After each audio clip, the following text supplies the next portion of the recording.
Okay, the spin witch got light duty this week. The only Sunday morning talk show that she was on is obviously the easiest one, which is Fox News Sunday with Chris Wallace. So let's see what Ms. Conway has to say in defense of Mr. Trump and his various policies that he just put into place.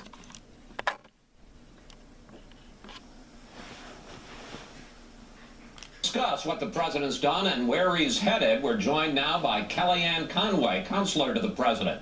Kellyanne, welcome back to Fox News Sunday. Thank you, Chris. So we just heard President Trump say it's all working out very nicely, but in fact, as we've seen, there are protests across the country, and now federal judges have stepped in to at least temporarily block deportation of people who had come in who are banned from coming in under his order. Shouldn't that have been worked out before this order went into effect? The judge in Brooklyn, the Obama appointee judge in Brooklyn's stay of order really doesn't affect the executive order at all, because the executive order is meant to be prospective. It's preventing, not detaining.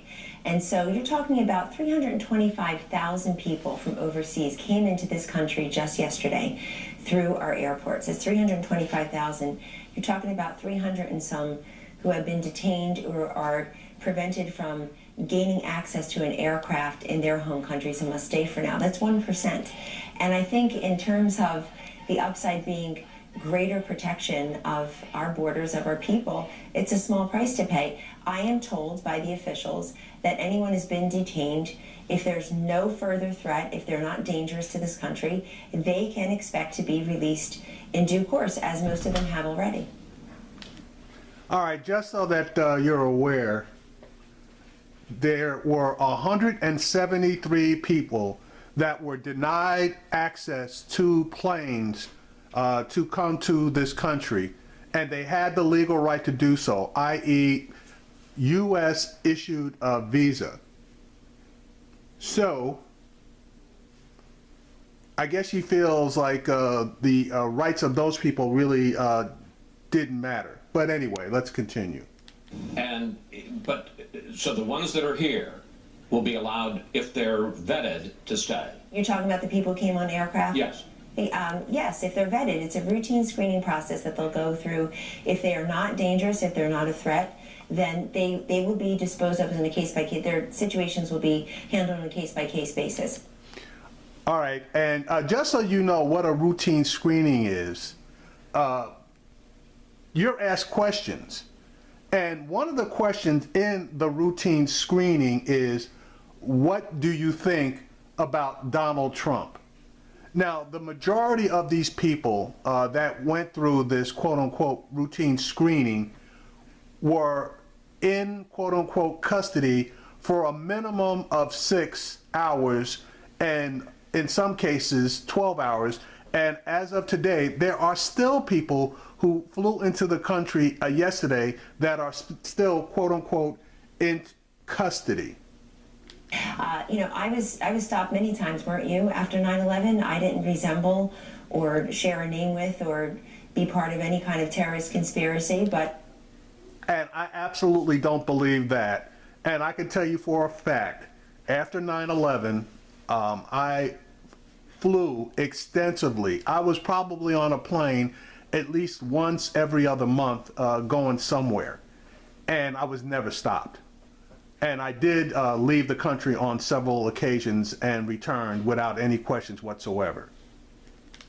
This is what we do to keep a nation safe. I mean, this whole idea that they're being separated, ripped from their families, it's temporary. And it's just circumstantial in terms of whether you were one of those 300 and some who was already on an aircraft or trying to get on an aircraft, as opposed to the over 3,000 children who will be forevermore separated from the parents who perished on 9/11. President Trump says if we let refugees in, that Christians will be given priority. Here he is. If you were a Muslim, you could come in. But if you were a Christian, it was almost impossible. I thought it was... And Donald Trump lied, because the difference in the number of Christian refugees versus Muslim refugees is basically within 1,000. There are approximately 1,000 more Muslim refugees that were allowed entry versus the number of Christian refugees. I think it was like 38,000 Muslims versus 37,000 Christians. And I think that may, a graphic may come up later in this video regarding that. Very, very unfair. So we are going to help them. First, that's not true. There we go. There's the graphic.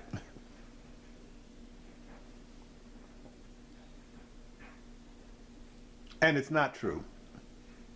One should take a look at this. As you can see here, in 2016, almost as many Christian refugees were admitted as Muslims. And second, President Trump is barring people from 7 countries, the ones you can see on the map, but not included on the list are Saudi Arabia and Egypt and Afghanistan and Pakistan. And Saudi Arabia is where most of the 9/11 hijackers came from. Why are they not on the list? This list of 7 countries was offered by President Obama and his administration in 2015. Well, that's never stopped you before. Well, but hold on. In 2000. Okay, now just so that you know, see, she's lying. She's not telling the truth. The list of countries that President Obama generated, which are the ones that you just saw listed, were countries where an advisory was generated stating that these countries are dangerous for Americans to go to. Okay, that's what that list was for. So, and they're going to try, well, they are trying to make it seem like President Obama felt like these countries were all basic incubators for terrorist activity coming to this country. So she basically told an untruth of alternative fact. 2015, Chris, Congress passed the Terrorist Prevention Act, and what it essentially did was it identified the 7 countries and expanded the list from 4, and identifying them as a threat. These are countries that have a history of training, harboring, exporting terrorists. And one thing that's very important to recognize, that whether you're the Orlando shooter, yes, he was born here, but went abroad, was radicalized on the internet. If you're San Bernardino, if you are the Sarnoff brothers in Boston, these are people who traveled abroad, were radicalized, were trained, and then came back and did their bloodletting, their massacre here on American soil. It's no different really than what happened all across Europe. And so we can't just... There's a big difference. Number one, the people that she's referring to, some of them were kids when they came into the country, and true enough, they were radicalized. But what about your U.S. born citizens that went overseas, okay, and don't have a hue to their skin that also became radicalized? If you're going to make conditions as far as going back and forth between countries, the conditions should be weighed equally against everybody, and not just ones that you want to pick and choose from. But my question is, if you are going to try to make America safe, okay, from Islamic terrorism, quote unquote, why weren't those countries, i.e. the United Arab Emirates, Saudi Arabia, Egypt, and Lebanon, why weren't those countries at the top of the list, since the terrorists who have actually performed hurt and harm to this country came from those countries? They should have been number 1, and then you could have added the other 7 that you added, but nope. Couldn't do it that way. You decided to target countries that haven't done anything to us, okay? Nothing to us. And then we forgot about Pakistan and Afghanistan, where the latest people came from that did the San Bernardino damage and the Florida damage. That's where they came from. But funny, they aren't on the list either. And the people that perpetrated those crimes went back to their countries, got radicalized, and came back. So what you're saying basically isn't holding water. You basically targeted low-hanging fruit, quote unquote, that had nothing to do with actual terrorism in this particular country as basically a photo op. Basically just an example of you doing something. But what you did, not only did it not make America any safer, it more than likely have put Americans into harm's way, particularly those people that are serving in our military in Syria right now, Syria and Iraq and other places across the Middle East, because it's going to piss a lot of people off, and especially the people that have been helping us. They're going to take one look at this and say, why should I help you guys if you basically are going to put your foot in my ass? On looking the other way and pretending that there aren't people out there, there isn't a terrorist organization, ISIS, Al-Qaeda, otherwise, No, but who wants to... Kellyanne, the specific question I'm asking you is Saudi Arabia, for instance. That's where the 9/11 hijackers, most of them came from. Why not block them? The Congress and President Obama's administration came up with this list of seven. Right, came up with a list of seven. We're following on that in week one. But see, that's the whole point. They're not following on it because that list was not generated to stop terrorists from entering this country. That list was generated to inform Americans which countries that they basically should be on high guard when they travel to. She's never going to answer his question because she doesn't have a rational answer. But they don't call her the spin witch for nothing. This president will certainly keep identifying threats and risks. And look, Chris, people can't have it both ways with President Trump. They can't say on the one hand, wow, he's not taking these briefings seriously, when he is. He has a presidential daily briefing. He is privy to information that the rest of us aren't, particularly the media. The political media aren't national security intelligence experts receiving briefings every single day like our president is. Exactly. And even we could see that the countries that aren't on this list should be on the list. It doesn't take a damn rocket scientist to figure that one out. But apparently, because of these quote unquote security briefings, those four countries, and I want to include obviously the Netherlands, where a bunch of terrorists come from, and even France, with a bunch of terrorists there. None of those countries that are exporting terrorists or have heavy terrorist activity coming out of them are on this list. The list is bullshit. The president will always have information. Congress will always have information. The rest of us do not. And let me make very clear, these 7 countries, what about the 46 majority Muslim countries that are not included? Right there, it totally They always do that. Well, it's just these 7, so this is not a Muslim ban because we didn't include everybody. Exactly, but did you include one single Christian country like the Netherlands? Then you could make that argument. Since you didn't, and we know terrorists are fomenting every day in the Netherlands, this is a Muslim ban. cuts.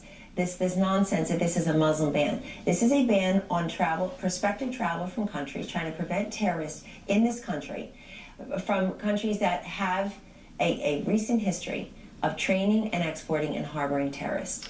I call a recent history all that crap that went on, obviously, in the Netherlands, where guys were going back and forth all across Europe as being eligible for that category. How about the guy in Germany that did what he did with the vehicle where he plowed into a bunch of people and they caught his ass in Italy? I think that would qualify as well. The president also got into a rift this week with Mexico after he signed an order calling for construction of a wall and insisted that Mexico was going to pay for it. We got this response from Mexican President Peña Nieto. Here he is. Mexico does not believe in walls. I've said time and time again, Mexico will not pay for any wall. And then Peña Nieto, I don't have to tell you, canceled his visit this week. That was mutual. That was not mutual. Let me tell you what happens when it's mutual. Both parties issue a statement on their own letterhead, and the statements basically match word for word. Okay. So if it were mutual, they both would have issued a statement approximately at the same time. Peña Nieto issued his own separate statement, period. And it was Donald Trump going back to Peña Nieto, groveling like the weasel that he is the next day in order to get a phone call accepted by the president of Mexico. And if you notice, you will not hear Donald Trump talking about the wall going forward because the Mexican president demanded that he shut up about the wall. The president suggested it first on Twitter at about 9:24 a.m. that day, on Thursday. Well, so it was a mutual cancellation. It's not a good thing, is it, that one of our closest allies, our immediate neighbor to the south, and they had a meeting scheduled for Tuesday? You think that's a good thing? It's a great thing that they spoke for an hour after that. Having the state.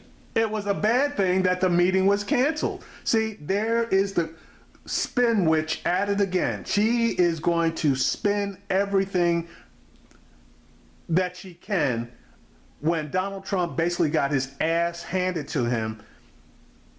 I'll tell you what's not a great thing. Here's not a great thing. It's not great that we have a $60 billion trade deficit with Mexico. It's not great that they allow, because there is no border, there is no respect of our sovereignty in this country, Chris. They allow people and drugs to just flow over that border. Well, you know what? That is an overstatement to say that we have no border and that there is no respect for our sovereignty. Is it an overstatement? Well, is it an overstatement to say that there are not illegal immigrants, people and drugs flying over the border? No, that's certainly true. You know who I want Fox News to go interview? Go interview all those parents who have lost children to opiate use, and all those family members, not even children. It's a scourge in our society. And the idea that we just allow drugs to flow over our border and we look the other way, it stops with President Trump. He ran on this. It's been a centerpiece. He signed executive orders this week to do a couple things. To start construction of that wall. It's a physical wall. But he also, in that executive...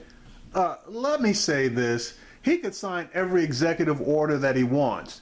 But guess what? It's Congress that has to appropriate the funds in order for construction to start.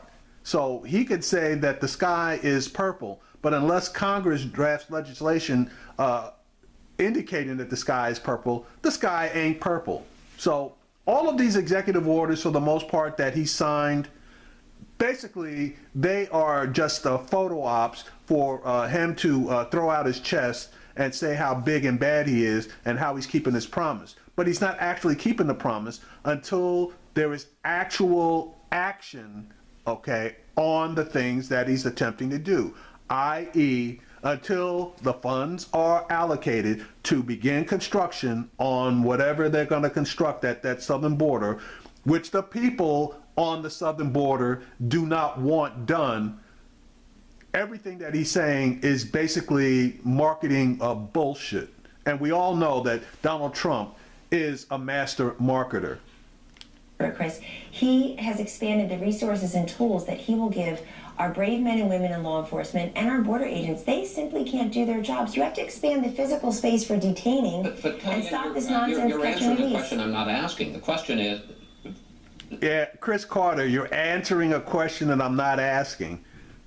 The spin witch in her full glory. The question is about trying to work out a relationship with Mexico that doesn't so offend the Mexican president that he has to cancel a meeting, and where relations with the U.S. become a matter of national honor. And I want to raise the issue of a possible trade war, which is now being raised between Mexico and the U.S. And I want to put up the practical implications of that. Mexico is our third largest trading partner. If we slap a border tax on their imports, and 20% is a number that's been mentioned by people in the White House, U.S. consumers will have to pay more for such things as cars and fresh food, and 6 million U.S. jobs that depend on trade with Mexico will be hurt if they tax our exports to them. In addition, Kellyanne, if Mexico goes into a recession, then we're going to have even more illegal immigration. Has that all been thought through? Well, we're not going to have... The answer is no, none of that has been thought through. That's why Spicer, after he made those comments aboard Air Force One, within hours, they ran away from that comment. They may try, but they're not going to get here the way they've just been pouring over the borders in the past because of President Trump. But what you're saying, it's one possible option in terms of funding the wall. But let me go back to the major point about our relationship with Mexico. It was candidate Trump who accepted the invitation. I'm asking you a question about a possible trade war. Isn't that a dangerous thing if we're slapping taxes on their imports and they're slapping taxes on our imports? And doesn't that destabilize Mexico both politically and economically? I'm not saying that we shouldn't build a wall and we shouldn't protect our border. I'm just saying there's a good way of working it out and a bad way of working it out. Keep her on point, Chris. Keep her on point. There's a fundamental fairness that Donald Trump ran on, won on, and will execute as president of the United States. You saw it already this week, whether he's meeting with manufacturing CEOs, laborers, he's doing the Dakota and Keystone pipelines, and he's telling Mexico that this trade imbalance stops. You know, this idea that we're always worried about the other country, we're always worried about its citizens. This president says America first. 65% of them in a poll this week said... If consumers have to pay more, it's going to affect this country. If we lose some of the 6 million jobs, it's going to affect this country. If they have a recession and more illegal immigrants come in, it's going to affect this country. None of us want that. We want a strong, vibrant, prosperous Mexico. There's no question. That's why the two presidents spoke by phone this week. But remember... No, that's not why they spoke by phone this week. They spoke by phone this week because the Mexican president kicked Donald Trump's ass, and now he has to run for cover. And Mexico is an important, obviously, trading partner and neighbor. And Donald Trump knew that he had stepped in shit, and he had to find a way to get it wiped off his shoe. This whole nonsense that Donald Trump as president does not want a good relationship with Mexico. He's the one of the two candidates who accepted the invitation of this Mexican president to go to Mexico during the campaign. And now the visit's been canceled. And he did that. No, they talked by phone. Right, and the Mexican president screwed up on that one. He should have never accepted a visit from Donald Trump because Donald Trump was just using it as a photo op. And then he came back here and started talking bullshit about the fact that he had spoken to the Mexican president about paying for the wall. And the Mexican president stated that the wall had come up, and he told Trump that there was no way that Mexico was paying for that wall. So you got to play chess, not checkers sometimes. There are many different ways for leaders to get work done. I mean, look at how many foreign leaders President Trump talked to just this weekend. It's a dizzying number. Russia and France and Australia, and certainly we had Prime Minister May here. But they will continue to talk. But Chris, the other statistic people have to realize is the number one source of revenue going into Mexico are Mexicans in the U.S. sending money back to Mexico. I mean, people feel... I don't know if that's necessarily true or not. I'm going to have to check on that one. Things are just unfair here. This man, as president, will do what he promised all along. He will put America first. That includes its workers, its safety, its people, its interests, and its allies. I want to move to a couple of other issues. See, and that's the problem, okay? A lot of people voted for Trump because they wanted change. And a lot of the interviews I saw where the regular everyday person was asked about the things that Donald Trump said he was going to do. And a lot of them said they didn't believe that he was going to do those things, all right, that he was just talking and that he would moderate himself if and when he won the presidency. Well, guess what?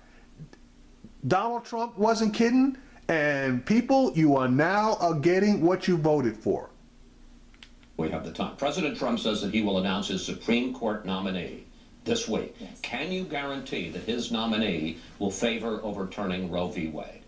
I can guarantee you that the promise that candidate Trump made will continue as president, that he's a pro-life president, and he assumes that he will, well, he has promised that he will appoint pro-life judges, including to the Supreme Court. Here's the thing about the Supreme Court battle we're about to face. If past is prologue, the way that Democrats in the Senate have treated our cabinet nominees does not bode well for filling that vacancy left by Antonin Scalia. It's just been terrible the way they tried to humiliate and embarrass our cabinet nominees. We still don't have a Secretary of Commerce, a Secretary of Treasury. What are we doing over there? That's only because the nominees that he put in there either have major conflicts of interest because they're billionaires, they are totally unqualified for the positions, i.e. Ben Carson and Betsy DeVos, okay? Or they are qualified for the positions, but want to destroy the departments that they're being put in charge of. And did I mention Steve Mnuchin, who is a money-grubbing bastard that shouldn't be anywhere near the Department of Treasury? Oh, and did I also mention Merrick Garland, who the Republicans liked? They liked Merrick Garland. If they had brought Merrick Garland up for a vote, it might have been damn near unanimous. But I guess it was fair the way they treated him. Anyway, go ahead. I'm going to go bring that up with Dick Durbin in the next segment, so I promise you. But I want to press on this. You spoke at the March for Life rally on Friday, and you said this. This is a time of incredible promise for the pro-life movement. But I don't have to tell you, they don't want promise. They want Roe versus Wade overturned. Will the president nominate someone committed to doing that? Yes or no? That will come up in the person's hearings. I mean, of course, they'll be obsessively asked that question, not so much about the Commerce Clause or about extraterritoriality, but they'll be asked about Roe versus Wade obsessively. Let me tell you about the action. No, but can you tell us Mexico that City policy for those hundreds of thousands of people who were out there in the mall, who you said, this president hears you, is he going to appoint somebody who wants to overturn Roe v. Wade? He's going to appoint somebody who respects the Constitution. And I haven't heard the word penumbra since 1973. Have you? In other words, we've got this. Oh, it's a good word, but no, I haven't heard it. It's a word that you haven't heard because nobody dare use that word. That was the explanation for how Roe v. Wade got passed. Not just the explanation, it's a Supreme Court decision on how we allowed. But look what's happened since. We've had millions of innocent babies taken from their mothers. We are having this culture of life now that does not respect life from conception to natural death. And this president gave this Manhattan male billionaire who was pro-choice most of his adult life, gave the most impassioned defense of life that any of us had ever heard coming from a presidential podium. Okay. Said to Hillary Clinton, you and your ilk are really extreme on this issue. You're for partial birth, you're for sex selection abortions, which basically extinguishes the next generation of girls, not boys. You're for taxpayer funding abortions. I don't mean to interrupt, but I got to. That's what's on the table here. We're running out of time, and I want to ask you about one other issue. President's for I love it when she filibusters, which is what most of these pro-life people do every time they get a chance to get TV time.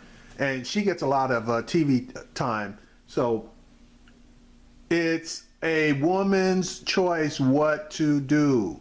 Okay, I am pro-choice. I'm not pro-abortion. I'm pro-choice. It's your decision. I need to mind my own business, as do all of these pro-life people. If they don't want to have any abortions, they don't have to, but they shouldn't be able to tell anybody else what they should be able to do. Bottom line, it's called choice. And we as Americans supposedly are guaranteed life, liberty, the pursuit of happiness, and our choice to do things as long as they are not, quote unquote, against the law. All right, here comes his final question, and she's going to really do a good filibuster job on this one. Relationship with the press. Here's what he had to say about that this week. The media, much of the media, not all of it, is very, very dishonest. Honestly, it's fake news. It's fake. They make things up. And Chief Strategist Steve Bannon went much further.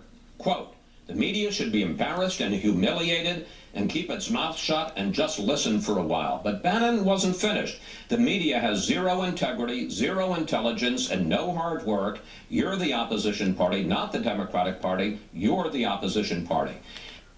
And Steve Bannon, you are a Nazi and you are a white supremacist. So let's just get that part straight. And there's no debate about that. Kellyanne, do you understand how offensive that is? I understand how offensive it was to never be taken seriously that Donald Trump could be elected president. On great days, we were ignored. On most days, we were mocked. A lot of us reported on it fairly, and that's a different issue. No. It is the issue because it extends into this presidency, Chris. You can. No, it's a different issue since a lot of people reported on it fairly. But just like a dog, the spin witch basically has her jaws around the quote-unquote disrespect shown to Donald Trump, and she cannot let it go. can't put a piece of tissue paper between the way Donald Trump was covered as the Republican candidate, the Republican nominee, the president-elect, and the president. It's all the same. It is an anti-Trump screed. It is completely disrespectful to the office of the president. Why? Look at what happened this week. Nobody's interested in learning the policies. It's just I've this been string asking you of about sound policies today. I asked you about the vetting. I asked you about Mexico. Yes, and I asked you not about everybody the is Supreme created Court. All of equally. those are legitimate questions. Yes, not every network and every print outlet is created equally in the. Right, but they all ask about the policies. You just don't want to acknowledge it. But if you read people's Twitter feeds, that crap would never pass editorial muster. If you read his Twitter feeds, his crap wouldn't pass editorial muster. Newspaper or on your TV show and your network here, nor should it. And so the idea that tweets are my own, really at 10:45 a.m. while you're walking out of the place where you work, all I would say tweets is, are not your own. much to the dismay of some of the people here at Fox, I don't tweet. Look, it's But this is let me not get to, necessarily about. let me get to, if I may, to the real point. Politicians complain about bad press. I think you have some legitimate complaints about bad press. The First Amendment protects the press. We're in the Constitution, and it is offensive, quite frankly, to have folks, any politician, but folks who have been in the White House for a week lecture us about what we should and shouldn't do and that we should keep our mouths shut. Well, no, That I think isn't it's the role of what the my press to colleague keep our Steve mouths Bannon is shut. saying is, why don't you Oh, now she's turning into the Bannon whisperer. talk less and go listen to America more? What did Because he let me say? tell you something. I know what he meant. I work with him every day. Yep, she turned into the Bannon whisperer. That's not what he said, but she knows what he meant. Media failed to learn America. Donald Trump proved something that the media failed to do, which is Donald Trump proved something, is that there's a sucker born every minute. And if you package bullshit properly, you could sell it to a lot of people. That's what he proved to America. understood America. The idea that we were never taken seriously in places like Pennsylvania To say we have and zero Wisconsin. intelligence, zero integrity, and that we should keep our mouths shut is offensive. I think it's called listen more. And let me just say something I think it's called offensive. else happens. It's the way that everything is cherry picked. Biased media coverage is easy to detect. It frankly helped us because this was such an elite rejection election where the establishment, the elites were all rejected by the voters. It turns out there are a heck of a lot more of them than us, Chris, and that's how we won. Why is that relevant? It's relevant because people, who's cleaning house? Which one is going to be the first network to get rid of these people who said things that just weren't true? Talk about fake news, talk about alternative facts. What happened? Yeah, alternative facts, right. You're one to talk about alternative facts. And as I stated earlier, they're just butthurt about the fact that they won and they still, quote unquote, aren't getting the respect. So now, since they won, they want everybody to bow down to King Trump, as Omarosa stated. But people aren't bowing down. And just because you made a bad call as far as somebody's ability to win an election, that's not grounds for firing. So, she can basically kiss everybody's whatever. Last week, I went on 3 network Sunday shows. I spoke for 35 minutes on 3 network Sunday shows. You know what got picked? The fact that I said alternative facts, not the fact that... Right. You brought up alternative facts, which are lies. And for a member of the Trump inner circle to state that it's okay for somebody to come out and lie to the American people, I think that rated pretty high up there as far as news is concerned. I ripped a new one to some of those hosts for never covering the facts that matter to America's women. The 16-point... She lied. She didn't rip a new one to anybody. I did a video on her. She ripped no new one. She got embarrassed, actually, by, now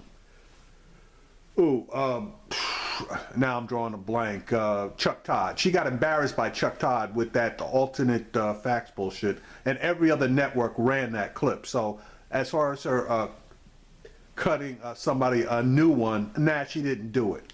1 million women in poverty as we sit here, the 12.4 million women who have no health insurance. Everybody should feel outraged. The billions of dollars we have spent as a nation on public education, only to have millions of kids trapped in schools that fail them and never really promote and protect their intelligence and prepare them for the world as they all deserve. They shouldn't be restricted by the zip code where they live. They should be lifted up. This has all been... Yeah, it'd be nice if you guys were interested in that, but you nominated Betsy DeVos, so we can look forward to a further decline in the education of our youth, because that broad doesn't know her ass from a hole in the ground. A colossal failure, and nobody wants to talk about that. They want to talk about, it's always zing, it's always playing gotcha.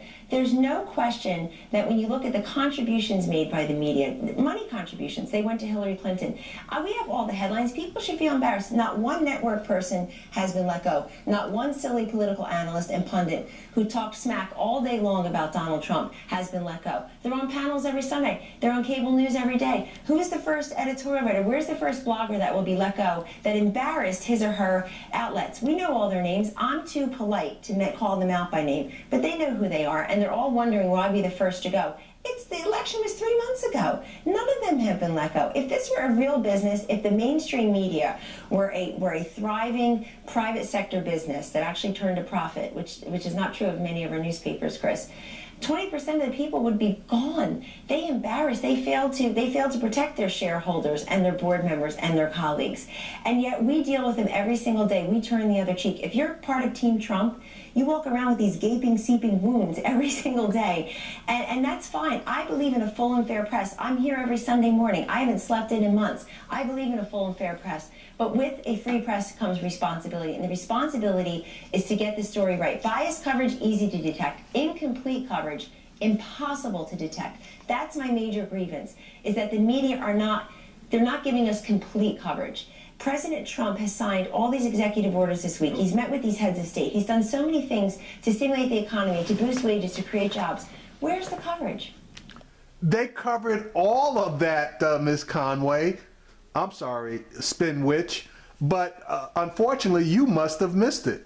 Now, back to something that she had stated earlier. Well, basically, pretty much everything she just said in the last few minutes. They are butthurt. She is looking for revenge. The Trump administration is looking for revenge versus the media. It's the media's job to go in there and examine. I will throw one name out there for you that didn't get fired when he got his calls wrong and he was disparaging a presidential candidate. Karl Rove. Karl Rove swore up and down that President Obama couldn't win. Even on election night, he was saying that all the numbers were wrong. And finally, at the end of the night, he had to give up the ghost. He still has a job, and I damn sure don't hear you stating that he shouldn't be working there. So anyway, enough's enough with this bitch. I'm tired of her.